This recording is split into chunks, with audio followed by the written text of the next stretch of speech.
Assalamu alaikum everyone. Welcome to the 16th Hands-on Colonoscopy Workshop of 2025. I'd like to welcome you all to SIAG. Before we begin, I would like there to be a brief tilawat, so we'll call Mustafa.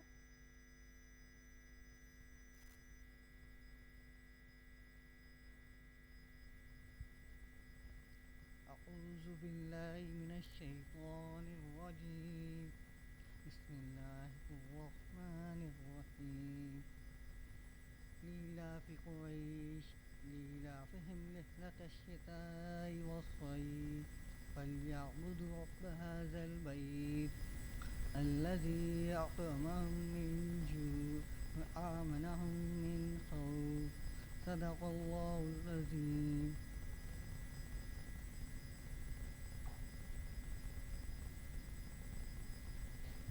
Thank you. So, for the 16th Hands-on Colonoscopy Workshop, as its predecessors, we aim to create a workshop where we can revisit a procedure that is commonly done in gastroenterology practice. And although we are all familiar with this procedure, and I know that the consultants that have joined us here today have quite a lot of experience on it, it's just very useful to revisit the procedure itself, to revisit its complications and how safely the procedure can be done, how the patient can avoid pain, and that is really the take-home message for these workshops. So I hope you find them to be as productive as we have. And again, it's always very exciting to meet everybody that comes and visits us. So I hope you have a great time. We are joined by our esteemed faculty, our national faculty and our international faculty. So we have Dr. Afzal, Dr. Shanil, Dr. Mansoor Haq, Dr. Sajda Qureshi. All of these names need no introduction. And of course, Dr. Saad Khalid Niaz. We're also joined by Paul Hagen, who's an endoscopist in the UK. And so I would like to begin by calling Dr. Saad Niaz on stage and saying a few words.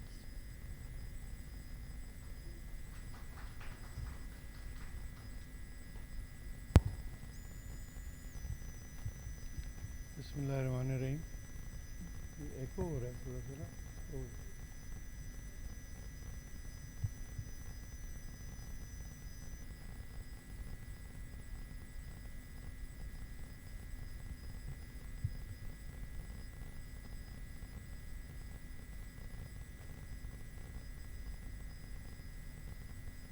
I welcome you all to SIAG. This is the 16th hands-on colonoscopy course. The journey started way back in 2010 when our very dear friend, brother, I met Paul Hagen first time in Karachi, and he came to do this course. That was a different location, surgical ward 4, and we're here 2025. It's been almost 15 years, and in between, I think 3 years COVID, actually 3 or 4 years we didn't have anything because of COVID. I must say that this hands-on course is useful for those who know colonoscopy more than those who are learning colonoscopy. So a lot of people in Pakistan and rest of the world think they know how to do colonoscopy because they can reach secret. And I think hopefully in the next 3 days you'll learn what not to do and how easy it is to reach without causing any discomfort or pain to the patient, and that's the whole concept of this course. So we will be asking you some questions just to learn a little bit about you. Dr. Sajda will be just telling us a little bit of getting a little intro of what you've done, where you are, how comfortable or confident you are. I hope you have a good time during this course. Like Noel said, we have very good faculty, both national and one of the best colonoscopists there is in Paul Hagen. With that, I'll hand it over to Nawal, and you can go ahead and introduce us.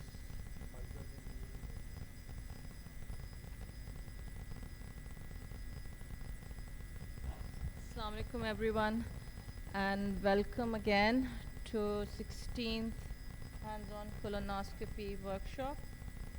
So we are very lucky that we were the first ones who had initiated this workshop in Pakistan. In fact, prior to that, I think there wasn't any hands-on workshop that was, still isn't, I'm told, still isn't.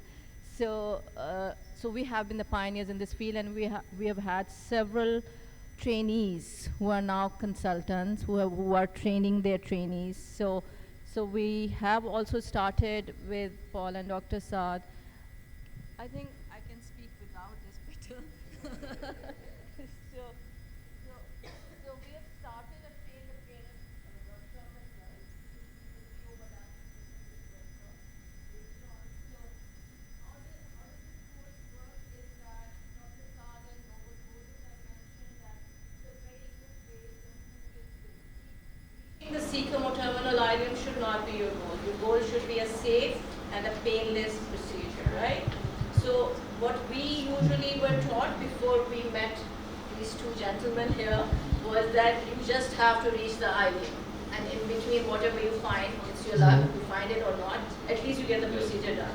But that is not how a safe procedure should be performed, or a proper procedure should be performed. All right? So this is the reason why we started these sort of workshops, and that is the reason why these workshops were so popular, so that we had a long waiting list. So for this time, we will have 5 hands-on candidates. We've got 2 observers. Observers do not usually get any hands-on, but naturally they would get a preference in the next course as a hands-on candidate. All right? So the first thing that we'll do is that all these 5 hands-on candidates, you will be first shown how you're going to do it, naturally first on the simulator, and then we'll take you individually on the patients as well. Okay, so try to make it more interactive, and you have got an excellent opportunities to have a faculty like these two sitting here. All right, so you can just make it very, very, informal. You can ask them anything. You can ask them twice, thrice, 4 times, doesn't matter, as long as you people learn. Okay, so now before we can go on to the exact program, let's see who the 5 hands-on are, and you have to introduce yourself, where you're from, and what is your experience, how many colonoscopies you have done, and what do you intend to gain out of this workshop? What should be the primary objective for you to learn here? And at the end of the session, we are again going to ask you how much you have learned, and was this a beneficial exercise for you? All right? So we'll start with Safdar Ali Pervez. Safdar. So you don't have a mic, so you can just, speak up a bit. Tell us about yourself.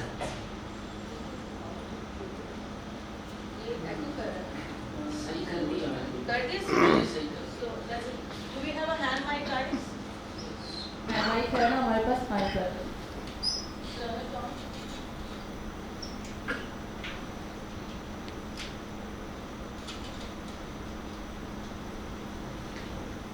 Okay. Hello.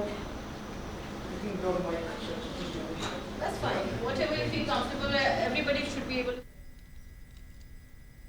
I'm Dr. Safdar Ali Parvez. I am working as Associate Professor in Medicine in Khartoum Medical College, Khartoum, US. I have been doing the procedures, OVDs, and flexible sigmoidoscopies, and colonoscopies also. I have done not more than 100 colonoscopies. And my aim to come to this workshop is just to improve my skills. And as you told us that to have colonoscopy without any pain to the patient, safe and effective procedure, and also to pick the findings of different diseases.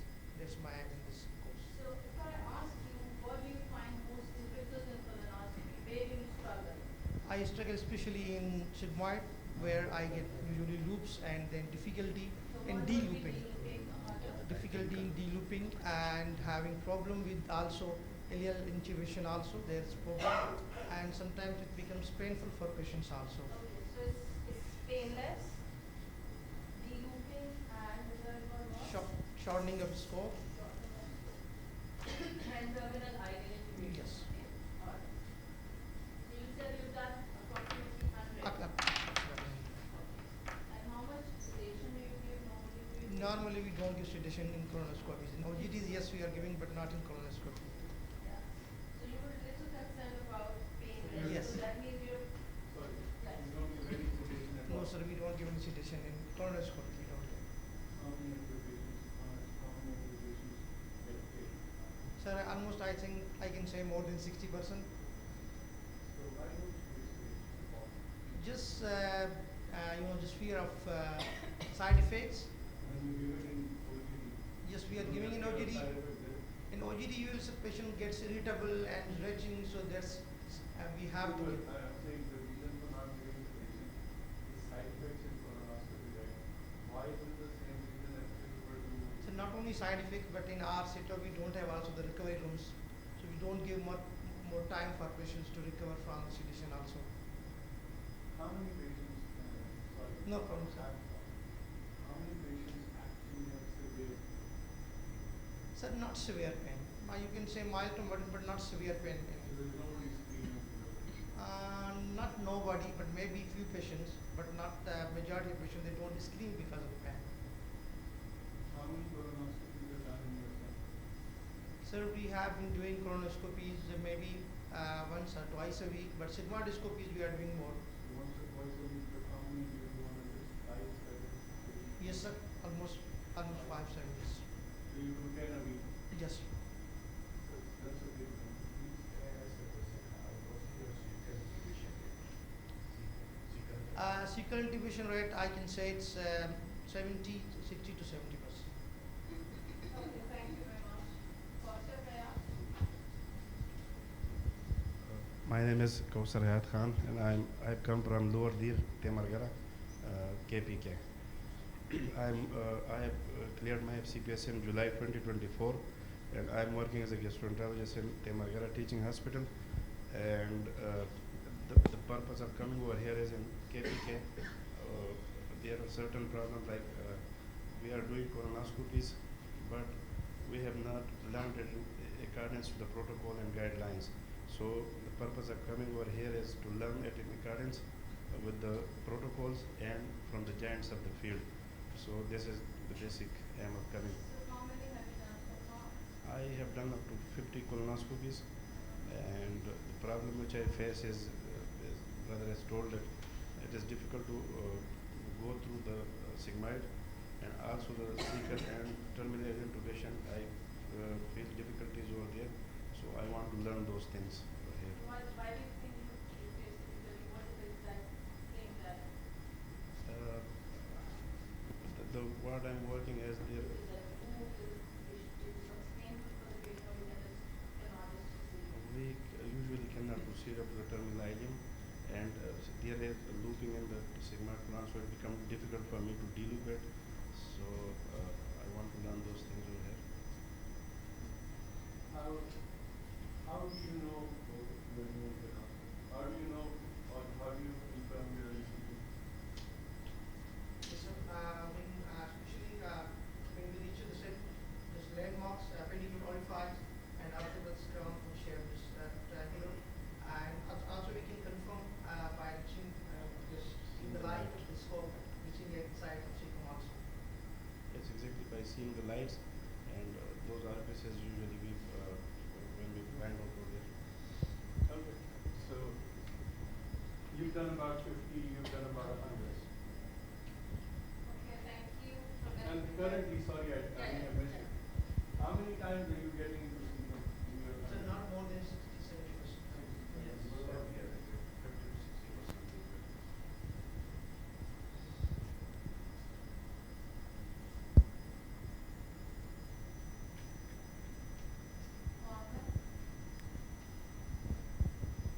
السلام عليكم. وعليكم السلام. I'm Marwan Hamd Laqad from Palestine originally. Okay, I live in Khan Yunis City, Gaza Strip. So I did my fellowship, GIT fellowship in Jordan. I obtained my Jordanian board in gastroenterology last year. Okay, so Actually, I did more than 500 or 550 cases of colonoscopy there. So I came recently to Pakistan for advanced endoscopy training. So there was they told me this about colonoscopy training. So I was so, okay, I need to do this colonoscopy workshop to know, okay, some defects, some problems, sometimes we face, definitely, يعني. How to make it, okay, pain-free all the time, how to make it more easy for you. You know, these steps, small steps, tricks in doing colonoscopies, how to fix your scope in certain position to do what called some procedure, for example, polypectomies. You know, sometimes in the right side, you can face some difficulties to maintain the position of the scope. For example, like this. So I want to learn these stuffs. Okay, I want to learn these stuffs, how to make it easy, how to make it joyful when you do colonoscopy. Really, no, yeah, okay, you know, you face some, okay, when you do colonoscopy, you face, okay, you feel stress sometimes. The painful isn't, okay, the patient is in stress always, also. So I want to eliminate these things. So when you do colonoscopy, the patient feels, okay, pain-free, he's, okay, relaxed, and you feel relaxed when doing colonoscopy. Because sometimes we face some, okay, problems like polyps, lesions you have to deal with. So you should be relaxed, comfortable, and these things. Okay. See more than 95%.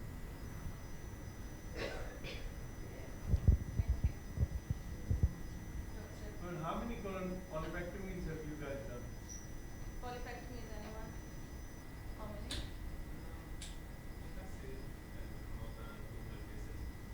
More than 200 Done polypectomies. polypectomies more than 200 cases. Yes, small polyps, is okay, but the polyps, yeah, after you get it free.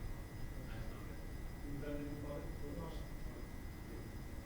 Okay, then we have Divya. Hello, Assalamu alaikum. This is quite an international meeting actually. We have somebody from Palestine and one from So I'm Dr. Begyan from Nepal, Nepal. Nepal, Kathmandu. So now I'm the youngest fellow here in the room, I think. So I just passed my FCPS general surgery. So my this experience on colonoscopy is not much. So I've around like 15 to 20 cases. So, yes, sir. So I'm also like a self-taught this colonoscopist, because I didn't say myself a colonoscopist, but I have done myself because my mentor, he taught me certain things, and with the tips and tricks, I started doing it. So in last like 2.5 years, so I have done around 10 to 15 cases. In this, I faced so many issues because there was very few observers, like beside my back. So the first thing is so going through the sigmoid flexor, and then also on the hepatic flexor, I had to have the issues, and the next is the looping. And so I had some this fearsome experience when I want to derotate or on the shortening of the scope, but I have done it, and so far there was no any complications. And I have taken biopsies, but not any polypectomy so far. In the sense of doing a complete colonoscopy, I have done very few cases. So ideal intubation, I have done around 5 to 6 cases in those 15 or 20 cases.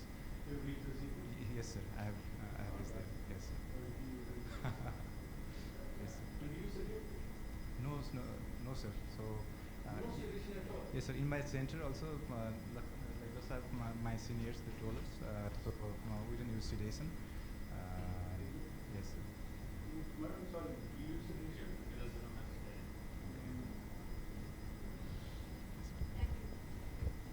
So now we have Asma. Asma Yasin. Assalamu alaikum. I'm Dr. Asma Yasin. I'm Dr. Asma Yasin. I'm working here at SIAG as a GI research fellow, and I did my training at AQ, so I joined after that. Since the start of this institute, I have done around 80 colonoscopes independently, and during my residency, I think it was above 40 when I counted last time. So independent around 120. During your training program and your training program, you did total 40. Independent. I counted only independent one, the one which I completed till TI. And what is your secret intubation?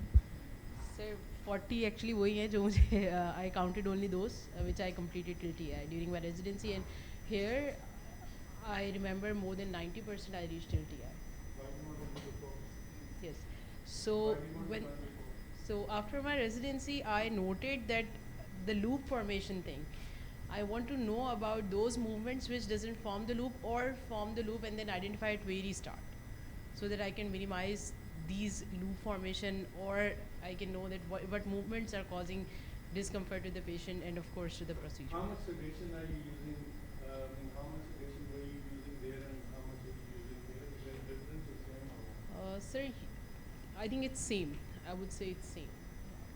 There at my center, like the place at AQ, we used to avoid propofol just because it was a whole lot of work we have to do behind that.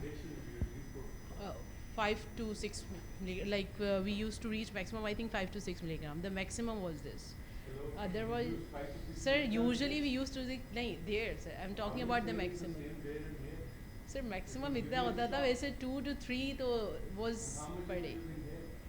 Sir 2 to 3 yes. 2 तो sir हम लोग use करते हैं तकरीबन सब patients में 2. Not everybody to say not everybody, but I think maximum patients we use like maximum is we at our hands. I think anesthesia people better answer. Dr. Asias is the colonoscopy master here.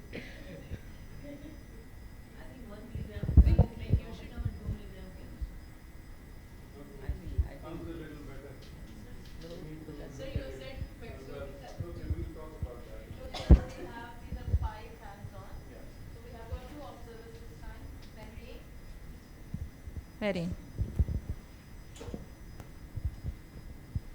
Assalamu alaikum. My name is Mehreen Sayal. I'm working as a research fellow at SEAG, and basically, I have two main objectives of coming here.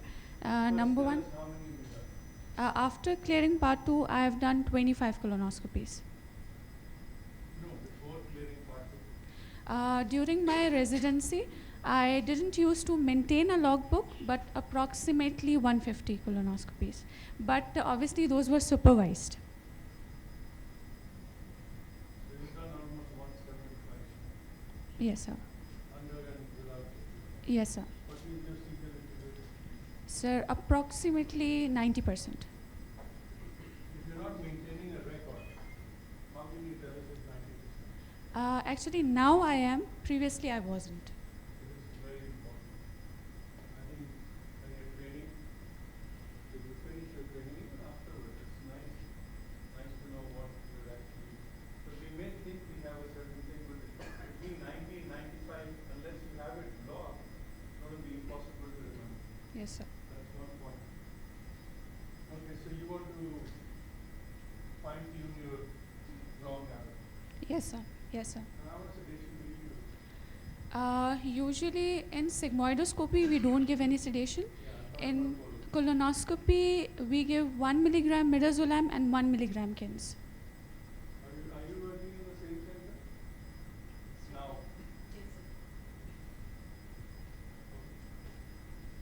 We need some question answered there. Shabir. I'm Dr. Shamim Nazir, completed GI training from Ziauddin Hospital. I think I've done around 50 colonoscopies. 50? Yes, sir. And almost cecal intubation rate around 80 to 85%. Then 50 you are able to. Yes, sir, almost. Are you maintaining a log? Not, sir. Yes, sir, but, You have to have a log. I still have my log. I think usually Way back from 1990, 21. And I keep it safe. Because sometimes, you go back and say, oh my God, this is how you started. So you can only, otherwise you are guessing. And you Yeah, may be okay. right, but still it's a guess. yeah, it's Okay, then.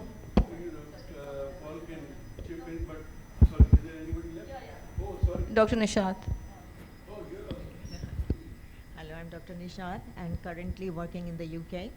Actually, I was practicing in Karachi at SIUT, and as a registrar, I did a lot of endoscopies, surgeries, and colonoscopies. Then I became a senior lecturer. Then I was used to do the RCPs. Then the trainees were doing the OGDs and colonoscopies. So I just lost my skills. So I came here to learn the skills and regain my reflexes again. Okay. You're currently doing colonoscopy? Over there, I'm doing Colonoscopy. You've been but doing for some I time. just signed off for the OGDs, and because I don't know about the polyfactomies, so Okay. yeah. Okay, so do you have approximately how many colonoscopies? I think more 50, around 50. 50. 50? Yeah, over there. And after 50, do you know how many of you receive? How many times did you see? Secum maybe 50-60% because with the problem with the de-looping. So Paul, you had what comes out very clear to me is that in terms of actual procedure, what you want to do is procedure should be pain-free and obviously safe. The big problem that happens in colonoscopy is for understanding them, what do we do about them. The other thing that has come out is intubated terminal. Cecal intubation, what should the cecal intubation be like? Acceptable? More than 85%? 90 to 95%. 90% plus. So if I'm not wrong, Paul, for screening colonoscopy, you have to have it in 95%. You have to have it.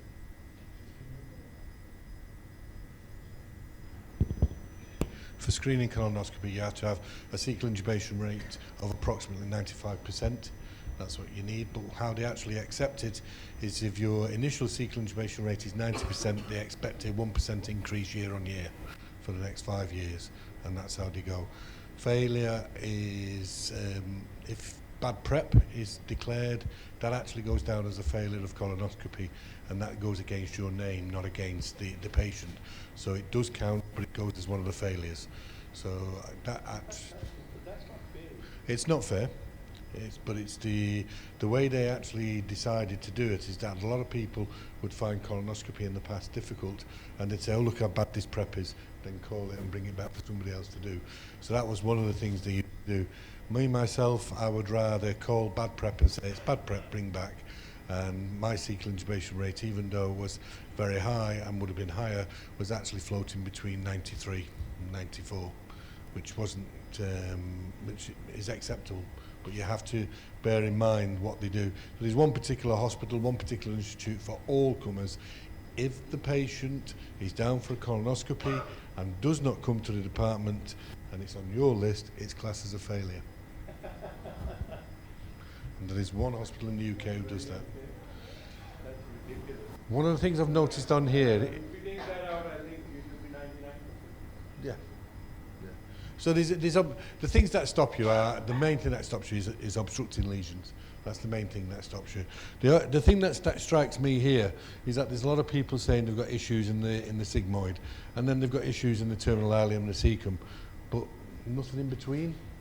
I find that a little bit difficult to put together. I think when we're looking at pain-free, I think we're looking at it as making it as comfortable as possible. And the word pain actually makes the patient think, have you got any pain? And the patient will go, yes, I've got pain. So I like to actually say, have you got any discomfort?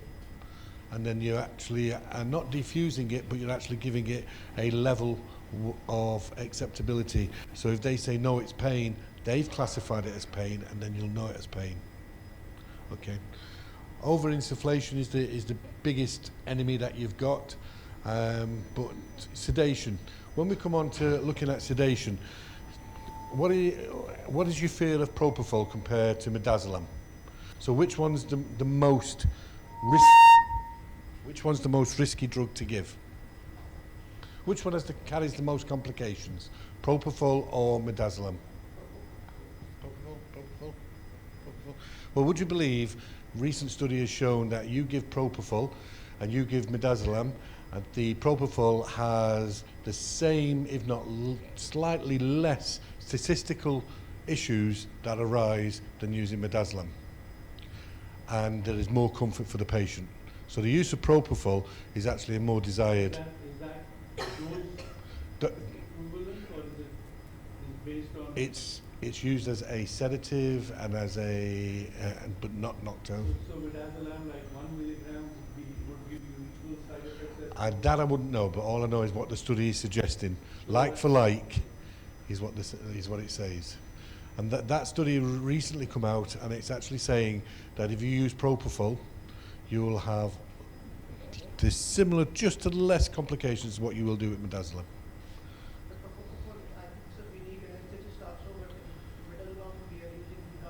Propofol can be given, yeah, but in this unit we've got 5 in it. We have a senior anesthetist. Actually, propofol can produce apnea. That is why it is not recommended non-anesthetic treatment to use it. And if you use it, do it very slowly, in Yeah. very low dose.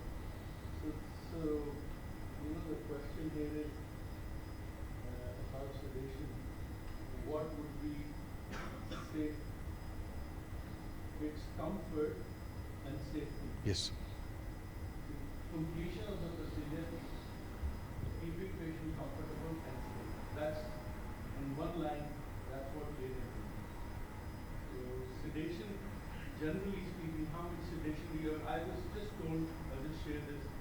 The Japanese expert who had come up for the process. Yoshi. He said that in Japan they are not using any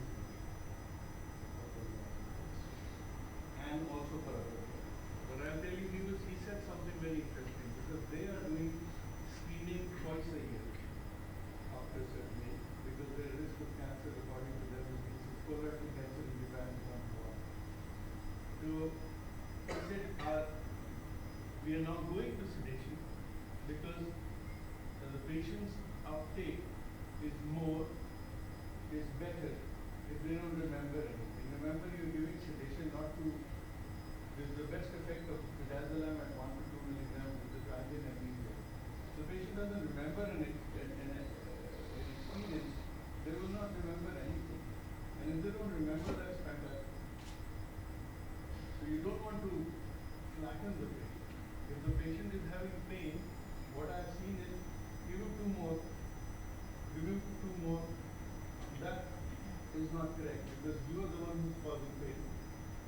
And if you're not comfortable going to high anesthesia, any sedation, in circumstances where you do not have proper resuscitation, I think it's better to stop the procedure and do it again with an anesthetic institution and then do it. If you, rather than giving extra sedation in your setup, which is ambulatory, which doesn't have anesthesia cover, which doesn't have resuscitation facilities or cost, you need to.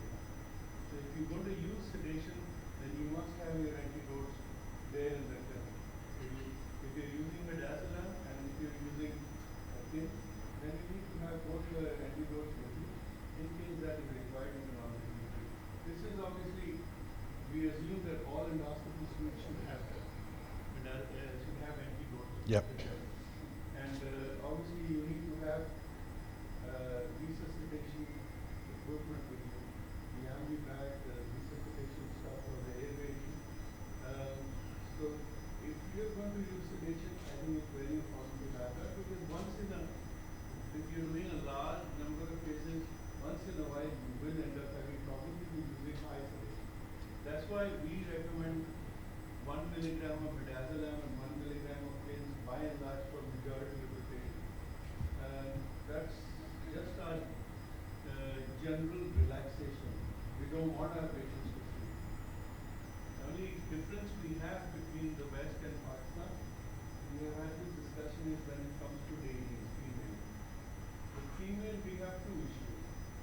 One is obviously colonoscopy and everything else, but the second issue is to ensure that their apprehensions and the cultural issues we have, they should not have a memory of this procedure. So my threshold for doing women in propofol is much, much lower than in for men. Especially young people. You don't want them to. I mean, if I can add a bit positive, if you are ever going to do not be done in the city. That's what I mean. Kids should be done under anesthesia with the whether the anesthetist decides to give propofol or whatever, that's not my problem. I want that child not to feel, remember anything. Because you're putting up a tube through the back passage. It's not something invading the privacy of that little kid who doesn't even understand. So you have to be very careful. I've seen people do cases in young children without education. That's not very fair, whether it's upper or lower. Very important. No bother. So if we actually look, pain-free, what's the biggest issue that you have with colonoscopy? So what's the biggest issue you have? Is it that the patient is fearful of the test, anxious about the test, worried about discomfort, pain? What is the biggest thing that the patient will say to you? That Initially, patient is little bit anxious about the procedure, what is going to perform. yeah, but what's their biggest fear? What's their biggest fear? Which where is pain? Okay. What's their biggest fear for you?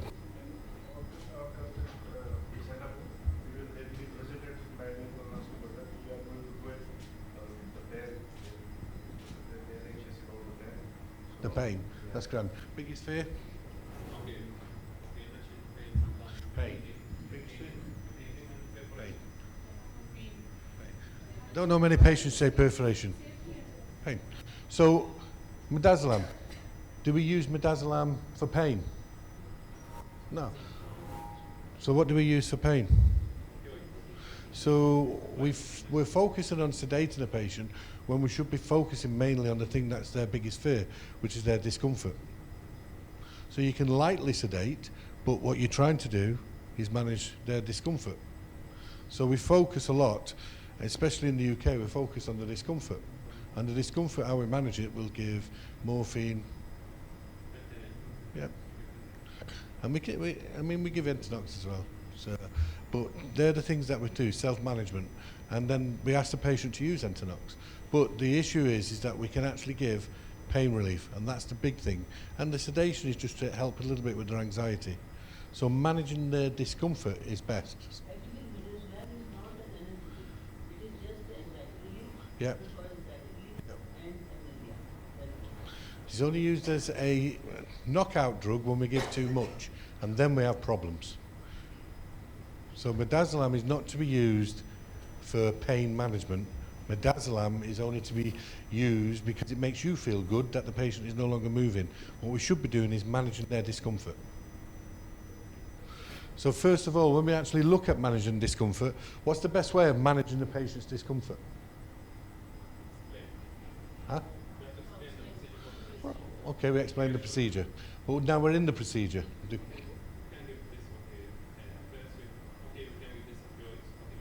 Yeah, but we're in the procedure. You've already given the medication. You're in the procedure, you got discomfort.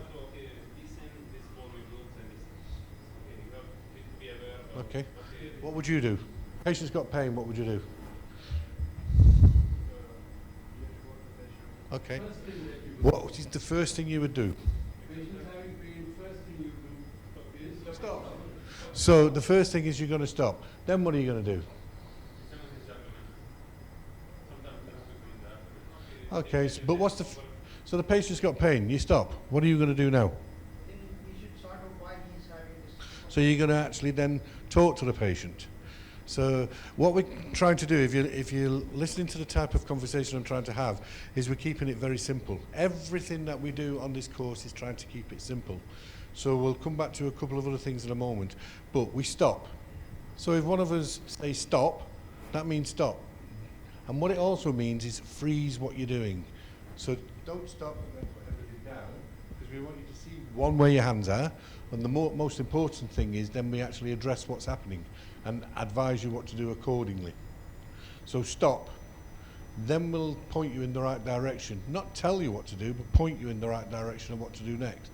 And normally that means, what's happening? What's the patient telling you? And you'll say, well, ask them. So we'll inquire of the patient.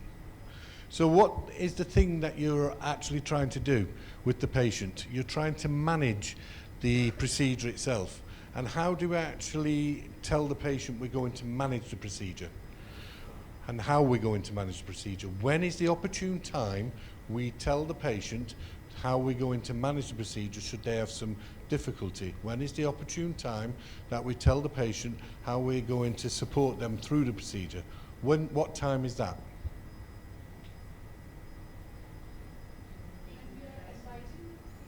And what? During the procedure? While taking the consent. So while taking the consent. Now I'm not going to stand here in front of you guys and say, right, you should take a consent and you should quote these figures and you should do this. You're senior doctors, you know how to take a consent.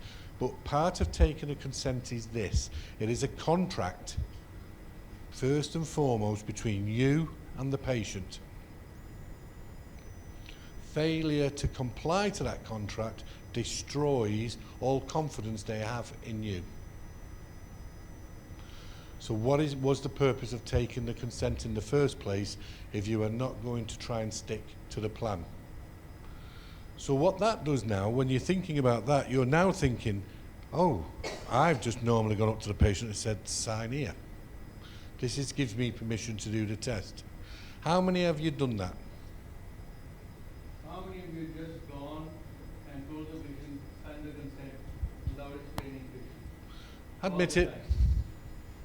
All the time. It happens. Doesn't it? 90% of you. Nice. Right. So when you actually think that, and then something arises, the patient goes, what? Well, you've signed here. What was the purpose of that signature? What does that signature prove? What does it?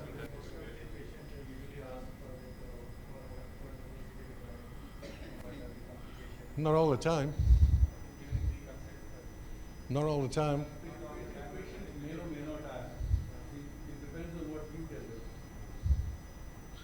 So you could go up and I could say to you, right, you've come for a colonoscopy. Yeah. Any questions? Okay. So if you've got no questions, today what we're going to do, we're going to pass you via your back passage. We'll give you something to make you feel a little bit more comfortable. And if you don't mind, if you sign here, it shows that. So that's the type of conversation that normally goes on from the majority of people I've seen. Yep. So you agree to that. So what is the purpose of that signature? That signature just proves that you've actually got someone to sign the form. It does not prove you've taken anything that's explained to the patient. You've not gone into any agreement with that patient. That signature is worthless, absolutely worthless. And when we actually do a look at your consent processes, and it's not just in this country, in the UK, Europe, Ireland, everywhere, the consent process was diabolical and is diabolical still in a lot of circumstances. We think that by taking that signature you have protected yourself. In the court of law, it means nothing. Remember that. In the court of law, what you have told them, sign is nothing. Who's the witness? What you explain. We've just done an audit on consents in this unit. And I think, correct me if I'm wrong, but majority of the people after signing the consent had no idea about the procedure or the complications. Especially complications were literally zero. So when you go to the court, he says, yes, I signed this paper. I wasn't told. That signature means nothing. That's probably what you're coming to. So don't be too comfortable once you've had the consent. Yeah, safe. No. The contract, the point I think Paul is trying to make here is when the patient has pain and he says, stop. I don't want you to do it anymore. And you think, oh, no, you've seen this. I've seen it in some unit. Just a little bit. Don't be a, I've heard, I remember a lady saying, don't be a lady. Be strong. Just bear it. See, so there I think, yeah, here it doesn't matter that much, Paul, but there I know that if the patient says stop, you have to stop. You have to stop, period. Because if the patient then remembers and you don't stop when he or she asked you to stop, you may be in trouble. Right, boss? Doctors have been prosecuted in the UK for continuing. So in our real life practice, when you tell the patient about our complication of procedure, especially uneducated people, I don't think so they would allow us to go. Okay, no problem. Seeing the patient coming Wait. upper GRD, having complete bleeder, and when you ask them unknown complications, I don't know at the time they would allow Well, us. do you tell them if you don't do it, they'll die? See, if you tell them that if I do, there are complications, there is a chance of complication. It's not everybody gets it. But if I don't do in a bleeder, you're likely to die. So you want to die, please go ahead. Why are you putting it to me, bhai? See, this is not an acceptable explanation. Once in your life, you will be caught with someone who will take you and basically rip you because they said, well, we won't explain. Well, you didn't explain because you thought he would say no is not an excuse that will be acceptable. Taking a consent and acting in their best interest in somebody that is actually fully compos mentis is not a consent. I think one point I'd like to emphasize here is that even if as a practitioner, as a consultant, as a physician, you feel that it's absolutely must, but if the patient is not agreeing, you have to give up, right? So you have to explain, you need to know your figures for them to explain, right? So you need to tell them if there's a risk of 1% or 2%, see 1-2% would be acceptable, right? But even if it's 60%, 70%, you have to work on your counseling. If you feel that as a physician the procedure is absolutely must for the patient to undergo, so that all depends on your counseling. You have to tell them they have no other option. If they do not go for it, these are the consequences which are going to occur. And if they undergo it, this is the risk that they have to face. But you cannot say that, oh, as a physician, I thought that was must. Even if the patient did not want it, I did not tell him, and I thought that was important to do. That's totally wrong. So that's unethical. So you have to differentiate between ethical things and unethical things. So that shows you the things that you're thinking of. What I wanted to do is just draw a reference today in this short segment about consent, the importance of consent and taking it accurately, but also about the complications. Who's more fearful of the complications in this discussion? What's become apparent? Who's more fearful of the complications? The patient or you? Because it seems to me that you're more fearful of the complications than the patient. Because your fear stops you from facing them and then dealing with the consequence of saying, this is what it is. So how can I enable someone to show them that I am not fearful of it?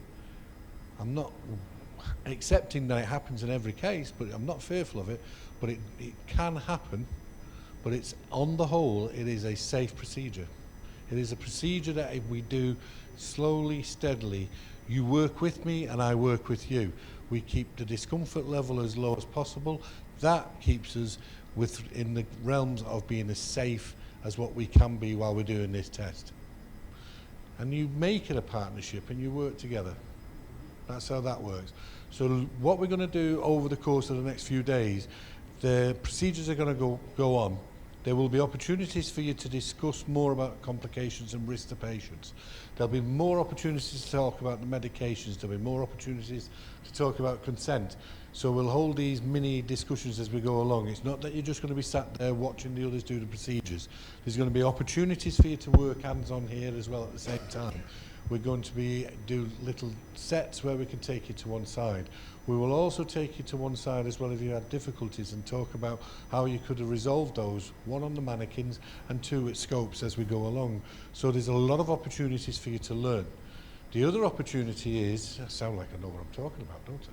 So the other opportunity is that you will be doing a set number of procedures, but on day 3 we will be running alongside the trainer-trainer course. These are people who are fully accredited, already practicing, training other people and supporting other trainees throughout their practices, but they are looking at honing their skills. So what is that there is an opportunity for you guys to do an extra procedure with these people so that they actually get experience supporting you as trainees through your learning process as well. So there is that. So you will do an extra procedure, and that will be along there. If you don't want to do it with one of the other developing faculty, then that's fine. Somebody else will do it. So what he's saying is, I hope you let me make it clear. So we have 3 days of your course, right? On the last day of the course, we also have the trainers part. So there are 2 consultants who have trained, but we train them on the trainees to teach them how to actually become trainers. You will have an opportunity to be a trainee in that, where, while he's teaching you, he's being observed and he's being trained. And if you don't want to, for example, do that, you can tell us, and you can opt out of it. Personally, I think there's double training there. It's very useful.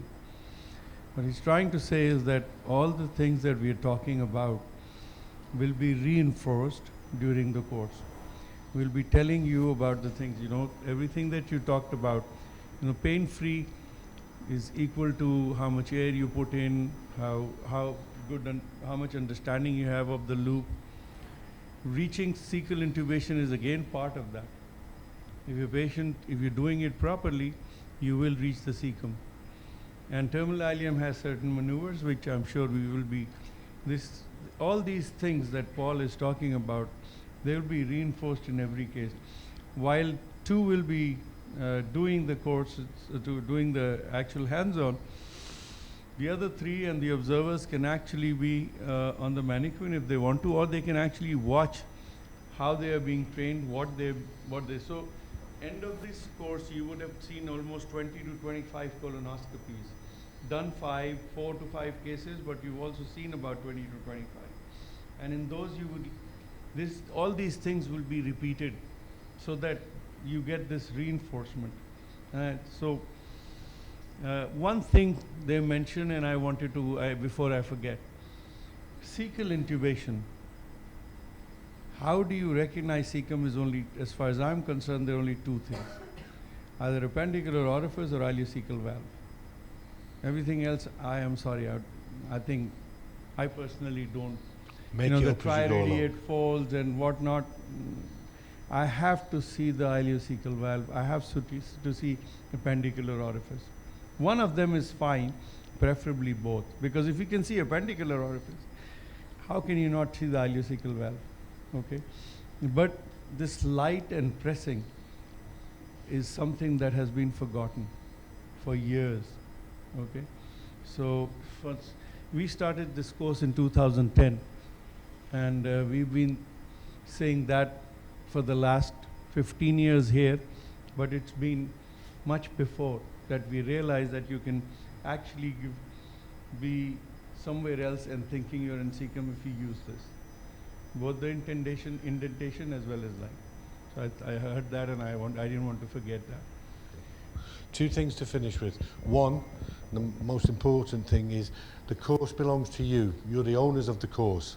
Should you rate this course as poor, then the poor person is not the course, the poor person is you. Because you have paid to come on this course. It's your responsibility to say what you want from the course. It's your responsibility to say, I feel that could I have some more support in this area? It's your responsibility, not ours. We will provide you with the facilities, we'll provide you with all the support that we think you need, but if there's something specific that you feel you're not getting, and at the end of it you say, I didn't get this, then the bad reflection is on you, not on the course. You are doctors, you are senior doctors, you take ownership of the course. You take ownership of your learning, you take responsibility for what you're doing. That is the big thing that I know that is lacking that on all courses that go in the UK. When I actually say this at the beginning of any course, regardless what course it is, not just colonoscopy, but any course that we do, you're the owner of this course. You have paid to be here. You want to have certain learning objectives to come out with, and if you don't come out with them, or you've not come out with them with some idea of how to cope and develop the skills necessary, then that person responsible for that is you, not the faculty. You take ownership of the course. So that means you have to be forward. That means you have to ask questions. That means you have to say, excuse me, make yourself known. Okay? And the final thing I'd like to say is the faculty. You are inundated with superb faculty, right? Not me, Afsal, Mansour. This young lady here, I forget her name. Novel. My friend here, who's invisible. This morning she walked past us and she denies it. Yeah, how did she miss you, man?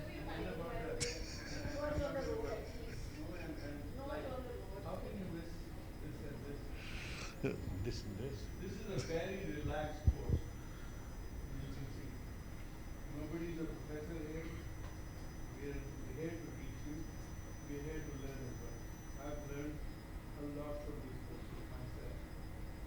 So if you don't ask questions, you get bored. It's either because we are not teaching well, or you already know what we're teaching. Those are the two reasons. So we're not happy with that. You already know that you shouldn't be here, and if we're not teaching you well, then again you shouldn't be here, and we should.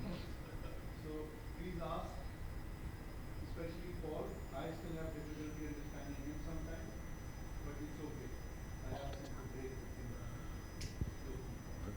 But you know, sometimes because accents and everything else, so you stop him and ask him again. Can you please take it slowly so I can understand? Yeah, can you slow down? Yeah. Can you slow down? I don't mind. The fact is what I'd rather explain it again and again and again, and then you've got what I'm trying to say and then understand, rather than you look at me and go, he's got that glazed look, he hasn't got a clue. So then I'm looking for someone, I'll go, Asim, Novo, come here. I'm trying to tell him this. And then they explain to you, and then you go. So, and then to conclude, so we've got Sajda, Saad, Shanil, Asim. So we have got a lot of faculty here. We've got a lot of people who are here to support you throughout the 3 days.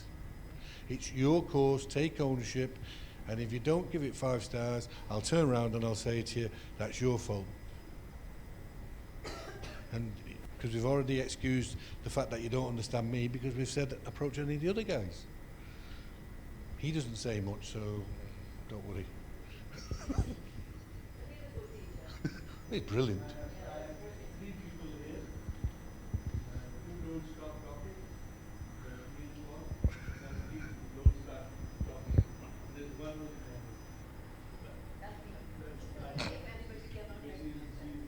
currently in this level, she's the only lady, so we have to be nice. Okay, so you have,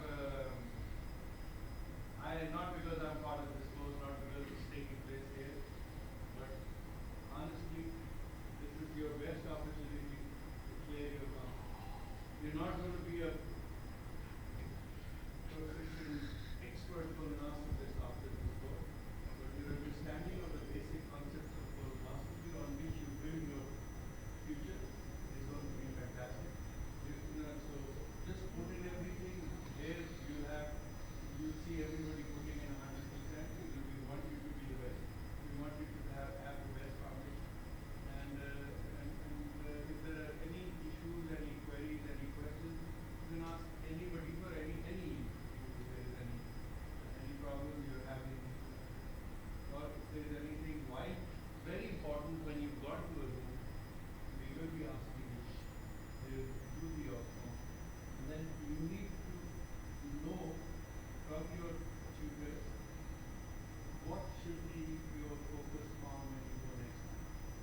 So just to give you an idea, the procedure is 30 minutes. That doesn't mean you go in the room, look at the sky, walk around, ask everybody about their children, ask everybody about the cat, spend an hour doing all sorts of silliness and then decide, oh, it's time now, I might pick up the scope, put it in, I've got half an hour.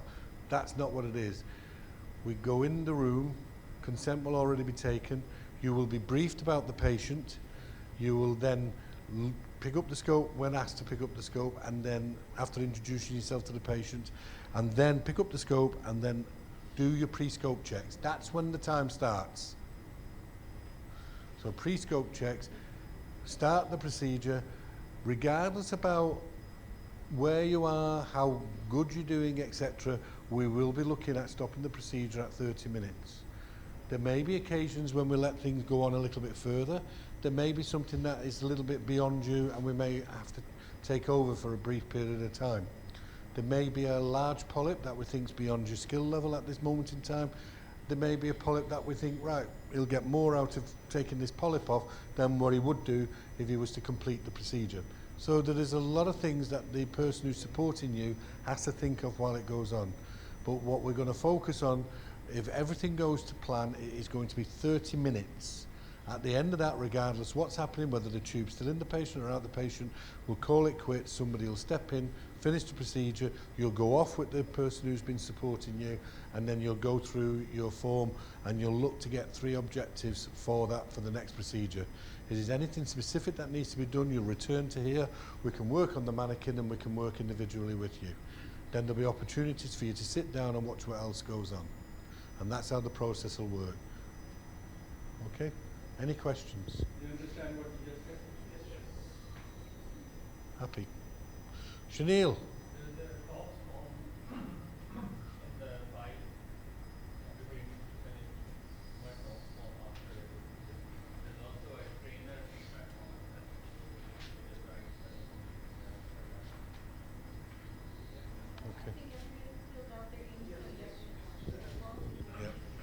So your aims and objectives forms, if we could have those handed in, if you give them to Novel, that would be wonderful.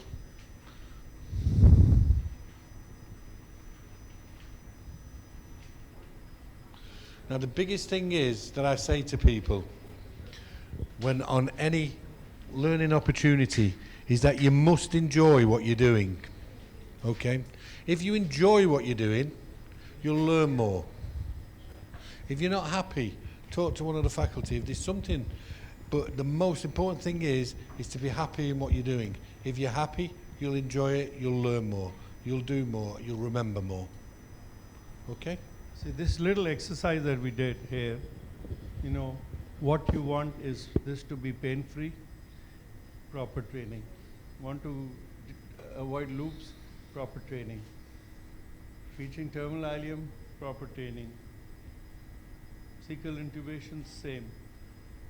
Sedation, least requirement of sedation. All these points that you want actually stem from here. So if you understand your concepts and build your practice on that, you'll achieve all those.